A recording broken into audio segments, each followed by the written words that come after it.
श्रीगुरुभ्यो नमः। श्रीजानकीजीवनाष्टकम्। आलोक्य यस्यातिललामलीलां सद्भाग्यभाजौ पितरौ कृतार्थौ तमर्भकं दर्पणदर्पचौरं श्रीजानकीजीवनमानतोऽस्मि। श्रुत्वैव यो भूपतिमात्तवाचं वनं गतस्तेन ननोदितोऽपि तं लीलयाह्लादविषादशून्यं श्रीजानकीजीवनमानतोऽस्मि। जटायुषो दीनदशां विलोक्य प्रिया वियोगप्रभवं च शोकं या वै विसस्मारतमार्द्रचित्तं श्रीजानकीजीवनमानतोऽस्मि।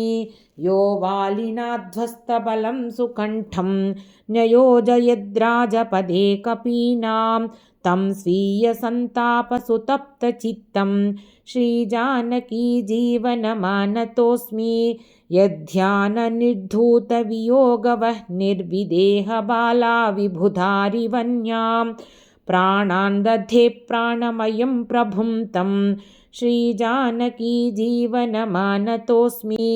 यस्यातिवीर्याम्बुधिवीचिराजौ वंशैरहो वैश्रवणो विलीनः तं वैरिविध्वंसनशीललीलं श्रीजानकीजीवनमानतोऽस्मि।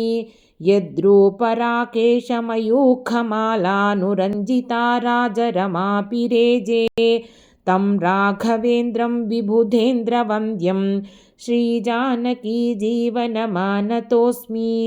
एवं कृता येन विचित्रलीला माया मनुष्येण नृपच्छलेन तं वैमरालं मुनिमानसानां श्रीजानकीजीवनमानतोऽस्मि। इति శ్రీజానకీజీవనాష్టకం।